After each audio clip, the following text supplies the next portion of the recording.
Space was vast and quiet most of the time. Stars burned bright, but no one answered the calls for help anymore. The big alien nations, the ones that had been around for thousands of years, had rules about who mattered and who didn't. If you weren't one of them, no one came when you screamed. A small human ship, the Halcyon, floated in the dark. It was old but still strong. Its hull had seen many missions, some peaceful, some dangerous. Now, it was on a diplomatic trip, carrying messages between Earth and faraway colonies. Inside the bridge, Captain Daniel Mercer leaned back in his chair and stared at the screen. He was a man in his 40s with tired eyes and a steady voice. Beside him sat Lieutenant Maria Ortiz, the ship's executive officer. She was younger, sharp-minded, and always asked the hard questions. "Sir," she said, "we just picked up a distress call." Mercer raised an eyebrow. "From where?" "Sector 47G. Deep space. No known colonies nearby." He frowned. "No fleet presence out there. Probably a broken drone or a false signal." "Maybe," she said, "but we're the only ship within 200,000 clicks. Everyone else ignored it." "The others?" Mercer asked. "Yeah. The Concorde ships passed it by. So did the Zolari trade vessel." He sighed. The Concorde was the big alliance of alien powers. They called themselves peacekeepers, but they also decided who got help and who didn't. "Run a full scan," Mercer said. Moments later, a report came in from the science station. Ensign Luke Bennett, a quiet kid with glasses, spoke nervously. "Signal is real. Weak, but repeating. Looks like it's coming from an old station orbiting a dead star." "Life signs?" "Unknown. Could be none. Could be one. Maybe more." Mercer rubbed his chin. "We're off course. Command wants us at New Eden in 4 days." Maria leaned forward. "And if someone is still alive out there? What do we tell ourselves then, that we were too busy to try?" He didn't answer right away. Later, in his quarters, Mercer sat alone. The walls were bare except for a few photos, his sister, his dog back home, a flag from his academy days. He stared at the screen again. The signal blinked softly in the corner. He thought about why he joined the service. Not for politics, not for medals. He joined because he believed in doing the right thing, even when no one else would. The next morning, he made the call. "Helm, set course for Sector 47G. Prepare for possible rescue mission," the crew murmured. Some looked unsure. Others, like Maria, gave quiet nods. "We might get in trouble for this," she said. "Probably," Mercer replied. "But I'd rather answer for doing something than nothing." The journey took 3 days. As they neared the coordinates, the darkness grew deeper. The dead star loomed ahead, cold and silent. Orbiting it was a broken station, half-lit and barely holding together. "That place has seen better centuries," said Chief Engineer Marcus Cole, looking at the damage. "Oh, can we dock?" Mercer asked. "If we're careful," Cole replied. They sent out a hail. No response. "Trying again," said Communications Officer Lena Briggs. Still no reply. "Prep an away team," Mercer ordered. Cole, Lena, and 2 security officers suited up. They moved through the airlock and into the station.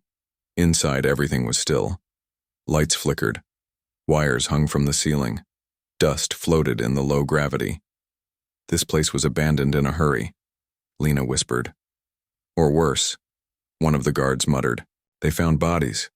Old ones. Not fresh, but recent enough to make them nervous. The walls were scorched in places. Signs of a fight. Someone didn't want this place left intact," Cole said. They reached what looked like a control room. The systems were mostly offline, but one console still had power. Lena tapped a few keys. Files began to load. "Sir," she said over comms. "You should see this." Back on the Halcyon, Mercer and Maria reviewed the data. It showed records of prisoners, beings held against their will, names, species, dates. Most were labeled as non-sentient by the Concorde. "This wasn't just a station," Maria said.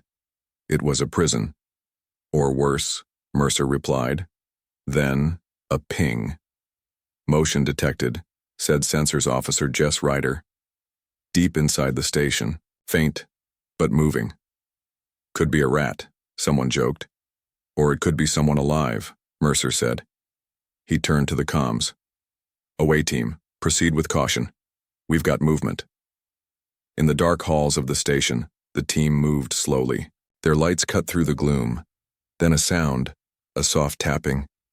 They followed it to a sealed door. It was locked from the inside. Hello? Lena called.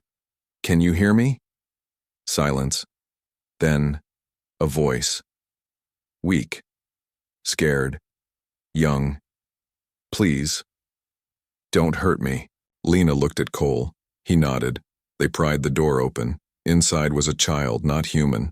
Tall ears, pale skin, wide eyes filled with fear. She curled in the corner, hands up. It's okay, Lena said gently. We're here to help. Outside, the Halcyon floated in silence. The stars watched, and for once someone had come when no one else would.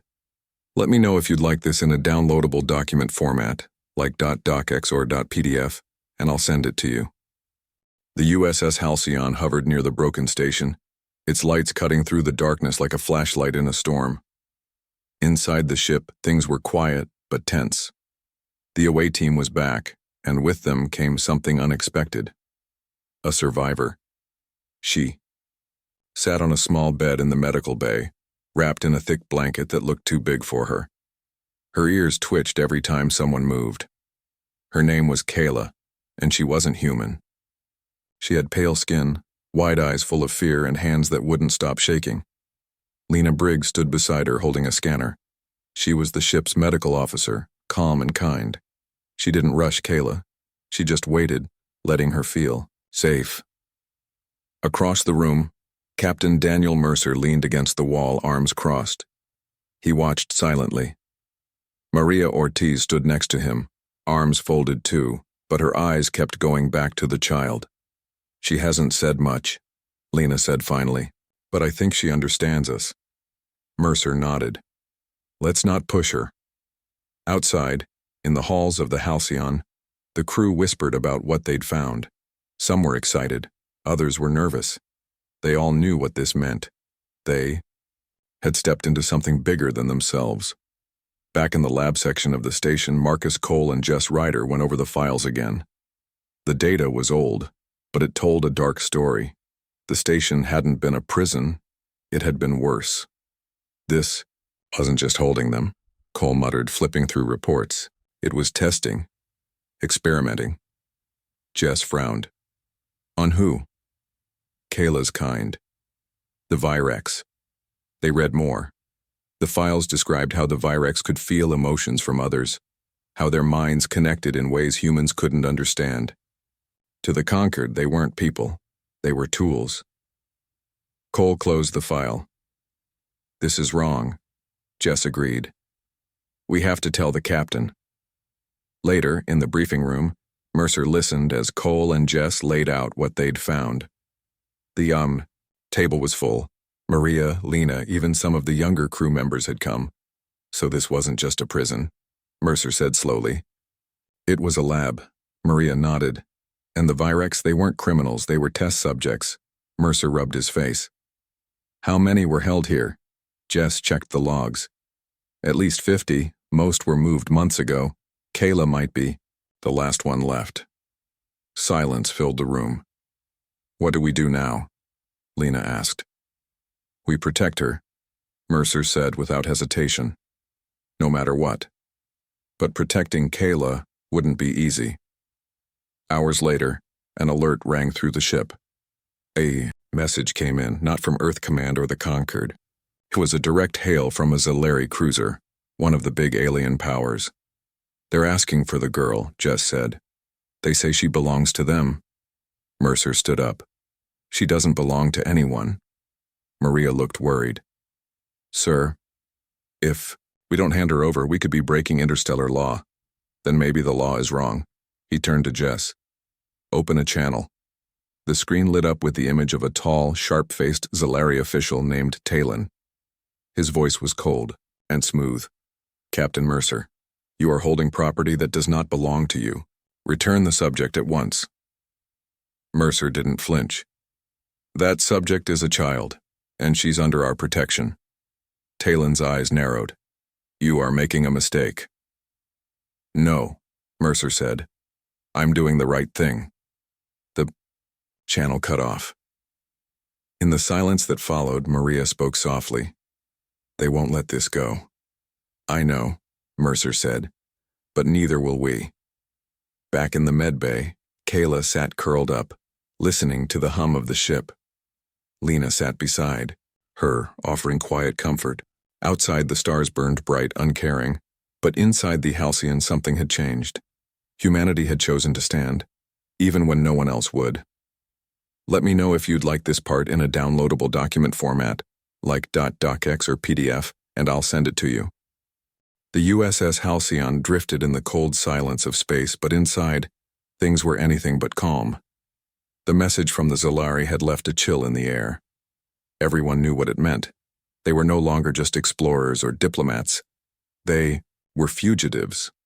Captain Daniel Mercer stood on the bridge, his hands behind his back, staring at the stars ahead. Maria Ortiz sat nearby, going over reports and messages piling up from Earth Command. They're not happy, she said without looking up. Command wants us to turn Kayla over. Mercer didn't respond right away. He just kept watching the dark void outside. We can't do that, Lena Briggs said from the medbay comms. She's scared. She trusts us. I know, Mercer said finally. But we need a plan. They gathered in the briefing room again.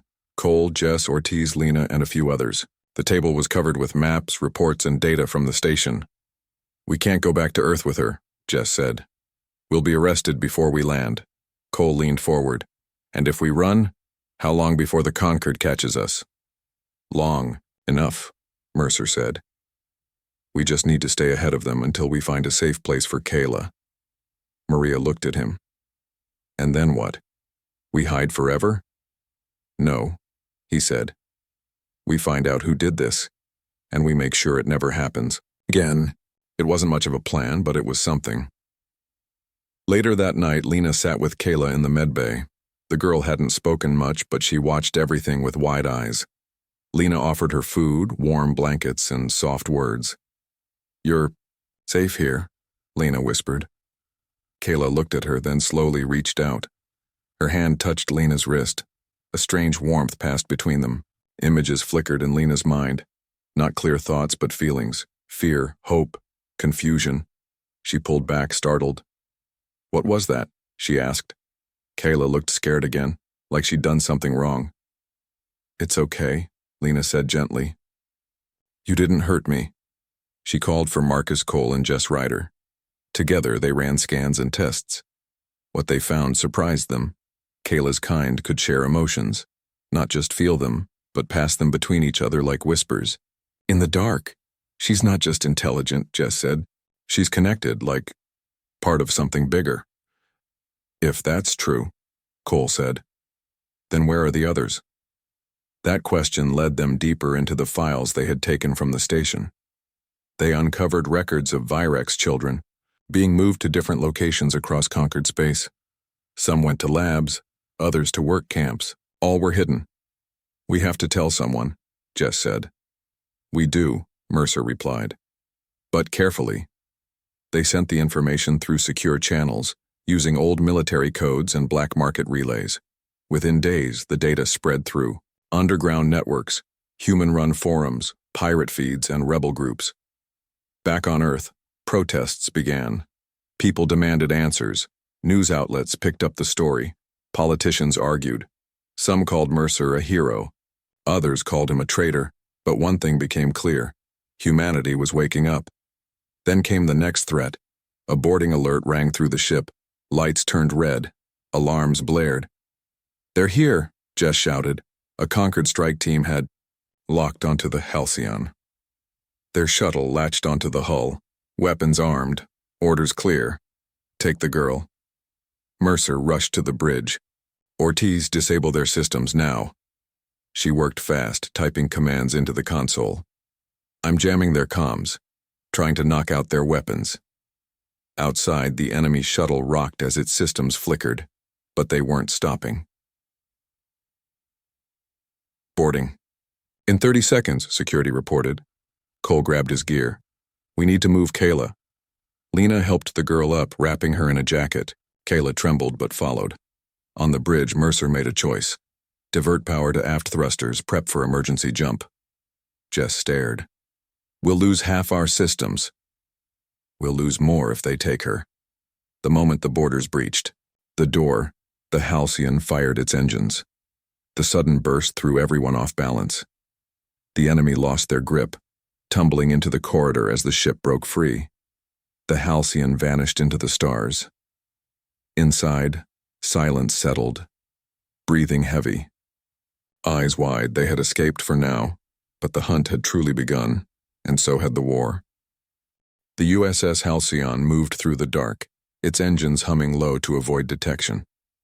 Behind them, the Concorde was hunting hard. Ahead, there was nothing but empty space and a growing list of enemies. Inside the ship, life felt tense. The crew knew they were fugitives now. Every scan, every jump, every message had to be handled with care. One mistake could mean capture, or worse. Captain Daniel Mercer stood in the observation deck staring out at the stars. He hadn't slept much since the boarding attempt. His mind kept going back to Kayla, to what she had shown Lena, to what her people might still be suffering. Maria Ortiz walked in quietly. She didn't say anything at first, just stood beside him, watching the same stars. We can't keep running forever, she said finally. I know, Mercer replied. But we can't stop either. She nodded. We need help. He looked at her.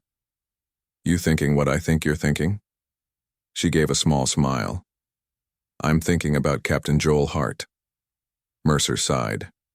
That's a dangerous name to say out loud. Joel Hart had once been a decorated officer in the Earth Union Navy. Then he vanished after speaking out against secret deals between human leaders and the Conquered. Rumor had it he was flying deep under the radar, helping those the galaxy wanted to forget. If he's still out there, Maria said, he might be the only one who understands what we're trying to do. Mercer thought for a moment, then gave a slow nod. Try sending a ping on the old frequency. Later that night, Jess Ryder sat at the comms station, fingers moving carefully over the keys. She sent a short burst message using an old military code. No names, no location. Just a simple phrase. Echoes remember the storm. They waited. Hours passed. Then, just as Jess was about to give up, the screen blinked. A reply came through. Storm remembers the echoes. Meet me where the sky dies. No other words, just coordinates. Mercer read them and frowned. That's way past the edge of mapped space. Cole leaned in. That place is a graveyard. Old war zone. Nothing out there but dust and dead ships. Exactly why no one will look for us there, Maria said. They made the jump. 3 days later, they arrived. Floating in silence was a ship unlike any they had seen. It was built from parts of older vessels, patched together like a puzzle. Its hull was scarred but strong. It was the Freya, and waiting for them aboard was Captain Joel Hart. He wasn't what most would expect. He was older than Mercer, with tired eyes and a quiet voice.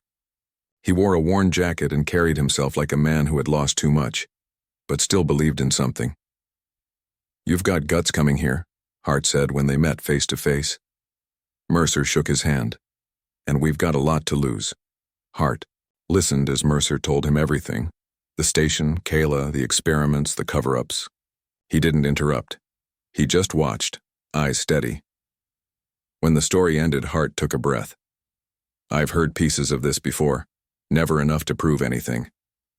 He pulled up a data drive and plugged it into the console. Files filled the screen. Reports, logs, even video footage from hidden Concorde bases. This is what I've gathered over the years, he said. Your girl isn't the only one. There are more, many more. Lena stepped forward. Where are they?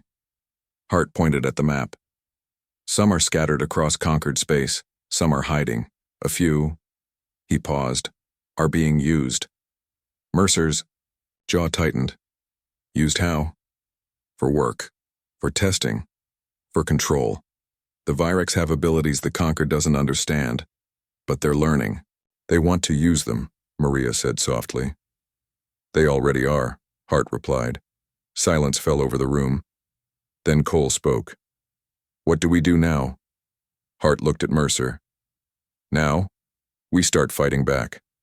Outside, the two ships floated side by side in the dark. Around them, the ruins of forgotten battles drifted silently. But inside, something new was taking shape. Hope, and the will to protect those the galaxy refused to see. The USS Halcyon and the Freya floated together in the dark, hidden among the ruins of an old battlefield. No stars lit this place, no ships passed through. It was perfect for hiding and planning. Inside the Halcyon, the crew worked fast. They had a chance now, a real one, to do more than just run. With Hart's help, they could expose the truth about the Virex. But first, they needed time to prepare. Captain Daniel Mercer stood beside Hart in the command room. The two men were different. Mercer was calm and careful, while Hart had fire behind his eyes. But they shared the same goal. We can't keep hiding forever, Hart said. We need allies. Mercer nodded. And weapons. More than that, Maria Ortiz added. We need people who care. They split the work. Marcus Cole and Jess Ryder went over the Halcyon, checking every system, fixing what they could, and upgrading what they couldn't. They rerouted power to the shields, added stealth coatings to parts of the hull, and even built a small jamming device using scrap from the Freya. It won't last long, Cole said, wiping sweat from his brow, but it'll give us a few extra seconds if we get caught.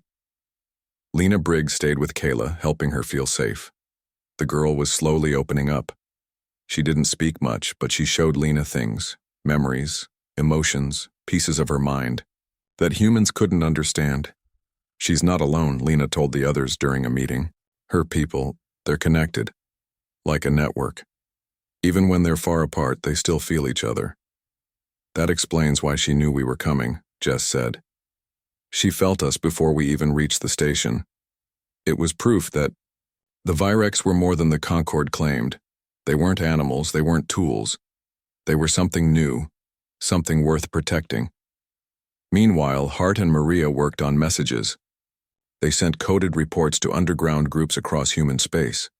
Rebel pilots, rogue scientists, former soldiers who had left the service because they couldn't stand the silence anymore. Some replied right away. Others took days. But by the end of the week, they had a list of names, people willing to help. One name stood out. Captain Nora Reyes, a pilot who had gone missing after refusing to bomb a refugee colony. Her ship, the Storm Chaser, had been seen near border worlds. If she was still flying, she might be exactly what they needed. Back on Earth, news of Kayla's rescue had spread. Some called Mercer a hero. Others called him a criminal. Protests grew in major cities. Soldiers whispered about disobeying orders if the Concorde tried to take humans into war. Then came the leak. Maria had spent hours going through the files they had stolen from the station. She found records of secret deals between Concord officials and Earth-based companies. One company in particular stood out, VireCorp. They're supplying tech to the labs, she said during a briefing, and getting cheap labor from the camps. Mercer frowned. Meaning we're not just fighting aliens, Maria said. We're fighting our own kind too. Jess looked sick. That's disgusting. Mercer made the call. Send it all out. Maria uploaded the files to public networks masked behind fake signals and pirate relays. Within hours, the story exploded. VireCorp stock dropped. Executives disappeared. Investigations began. Back on Earth, people demanded justice. Some governments denied everything. Others started asking questions. For the first time, the galaxy saw the truth and couldn't look away. But with the truth came danger. A message arrived from an unknown source. Just a few words. You've gone too far. Mercer read it twice. Maria stood beside him. This isn't just the Concord anymore. No, he said quietly. It's bigger than that. Outside, the stars burned cold and distant. Inside, the crew of the Halcyon knew what was coming. The fight had changed. Now it wasn't just about survival, it was about standing up, no matter the cost. The USS Halcyon and the Freya were no longer just hiding, they were preparing. The leak had shaken the galaxy. Protests grew on Earth. Rebel groups reached out, and the Concord was furious. But anger wasn't all they brought. A few days after, the message. You've gone too far. A Concord battle cruiser dropped out of warp near their hiding spot. It was faster, stronger, and fully armed. It didn't send a warning. It sent a signal: surrender or be destroyed. Captain Joel Hart stood on the Freya, watching the enemy ship grow larger on his screen. They're not messing around, he muttered. On the Halcyon, Captain Daniel Mercer gave orders fast. Ortiz, prep evasive routes. Jess, get our jammers online. Cole, I need every bit of power you can spare. Maria Ortiz looked at him. We can't fight that thing head on. I know, Mercer said. We don't have to. He turned to Hart over comms. We lure them into the gas giant's storms. You with me? Hart grinned. I was hoping you'd say that. The plan was simple, but dangerous. Use the electromagnetic storms of the nearby gas giant to hide their ships and disable enemy sensors. If they could time it right, they might just escape, or even take the cruiser down. The two human ships fired their engines and bolted toward the storm-covered planet.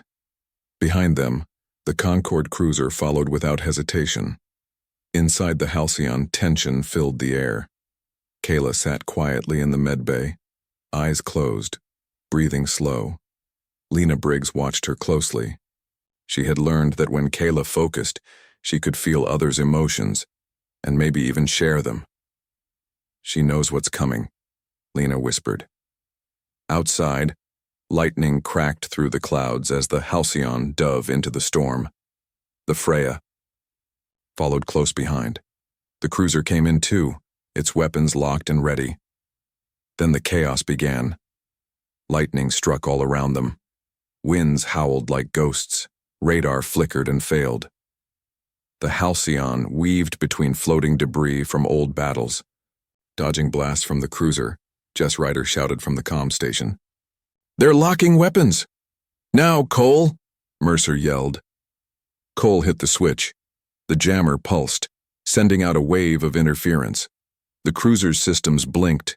Its targeting locks failed. For a few precious seconds, it was blind. That's our shot, Hart called over the comms. Mercer didn't hesitate. Hit them hard and break away. The Halcyon fired a burst of countermeasures while the Freya launched a surprise spread of mines hidden in the storm. One mine exploded near the cruiser's engine. Another damaged its shield array. The cruiser tried to pull back, but the storm had other plans. A powerful wind caught its hull. It spun, losing control. Then another blast hit. Not from the humans, but from the storm itself. A bolt of energy tore through the cruiser's bridge. It went dark. Silence filled the comms. Then, Jess spoke softly. They're not responding. Looks like they're out. Relief mixed with exhaustion on the Halcyon, but it didn't last long. A new alert rang out. Sir, we've got damage. Engine 3 is offline. Life support is failing in Section 4. Cole cursed under his breath. We took a hit during the dive. Mercer turned to Hart. Can you make it? Hart's voice was tired but firm. Barely. You? We'll hold. But then came the worst news of all. Jess looked up, face pale. The Freya is listing hard to port. They lost control. Mercer saw it on the screen. The Freya was drifting toward the storm's heart. Too deep. No way to pull it back. No, Maria whispered. Hart's voice came through one last time. Get Kayla to safety. Finish this. Then the feed cut off. The Freya vanished into the storm, and so did Captain Joel Hart, back on the Halcyon. Silence fell like a heavy blanket. Some crew members stared at the screen in shock. Others looked away. Kayla opened her eyes. She didn't cry, but Lena felt something inside her. a deep sadness. Not just for Hart, for everyone who had been forgotten. Mercer stood still, fists clenched. "We keep going," he said at last. Maria nodded slowly. For them.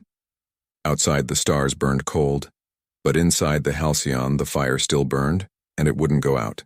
The USS Halcyon moved slowly through the dark, its engines weak and its hull marked with fresh scars. The battle was over, but the cost still weighed on everyone aboard.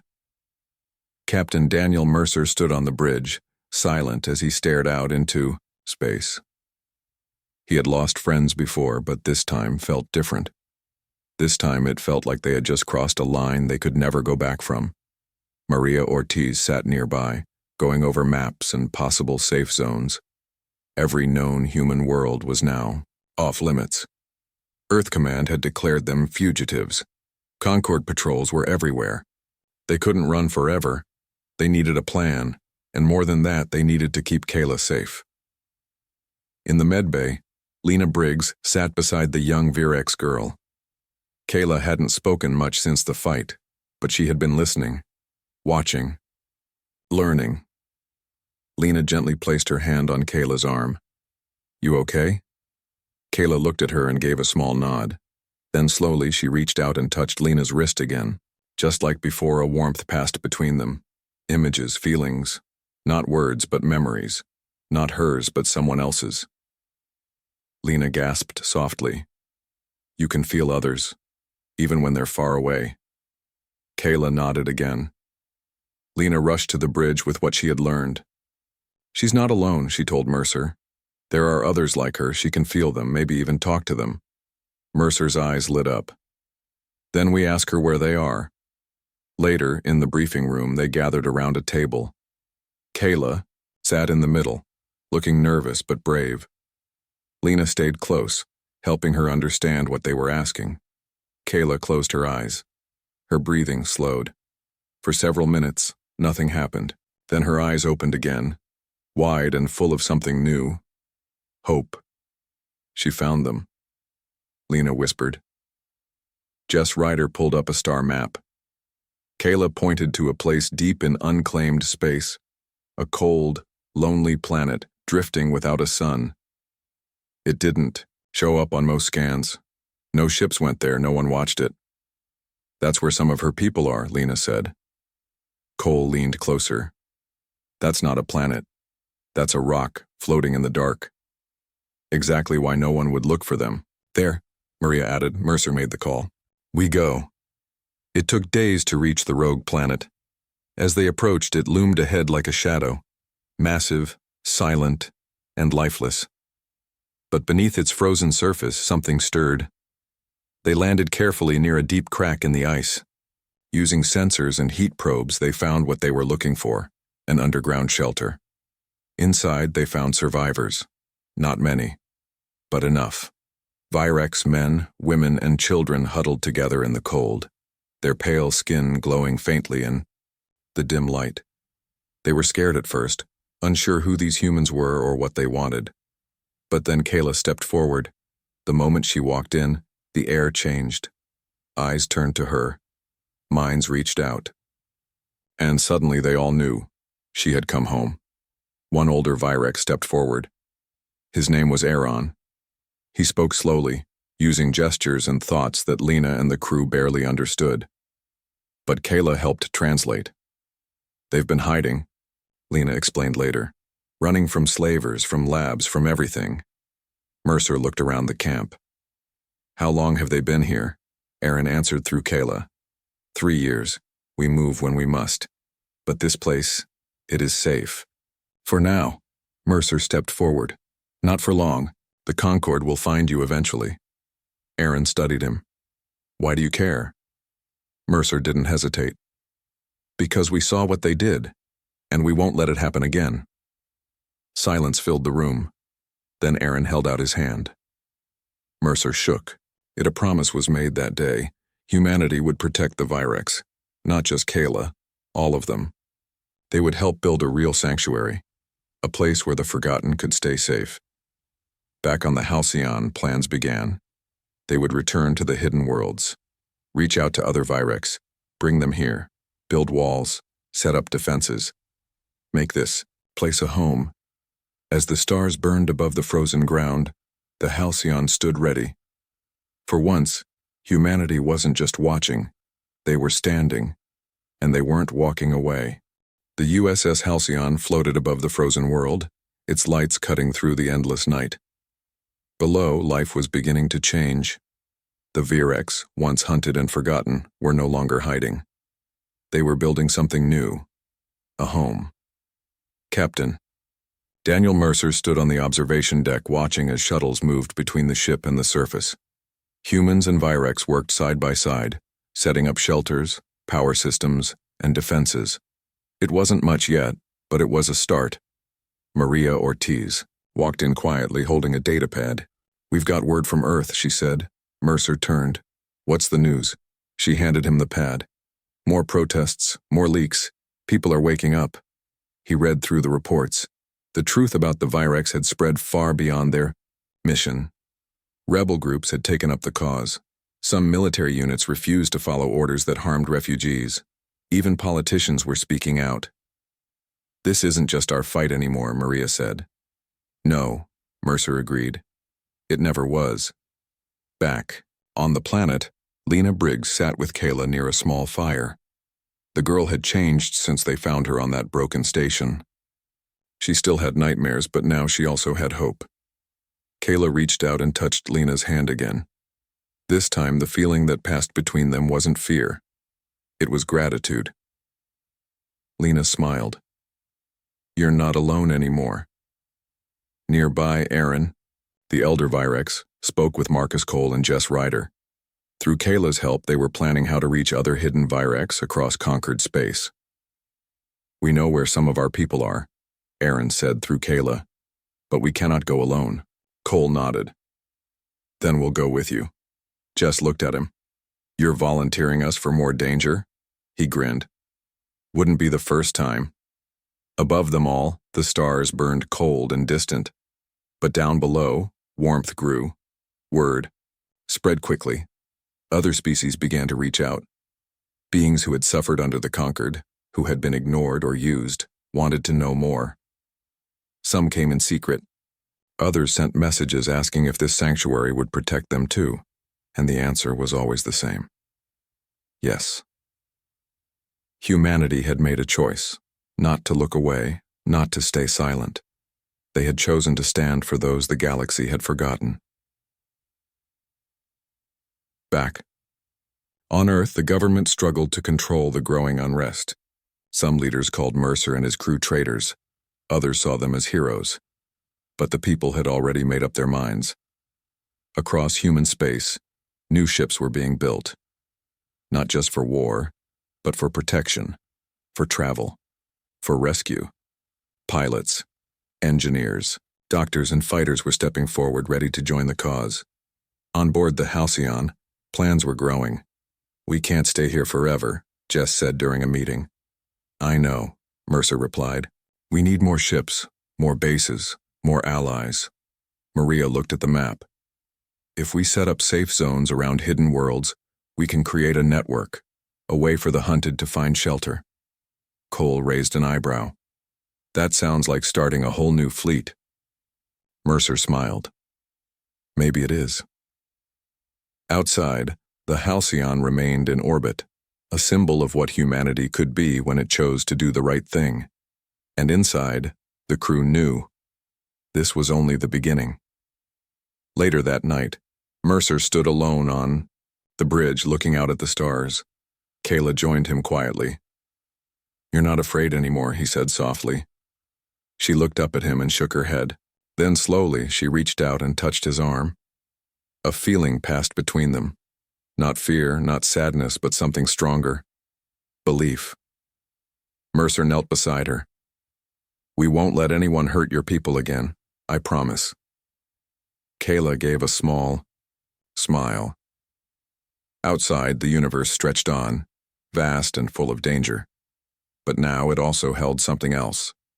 Hope. And in the quiet dark of space, one ship and its crew continued their journey. Not as soldiers, not as fugitives, but as protectors. Because, when others looked the other way, humanity stood and would never walk away again.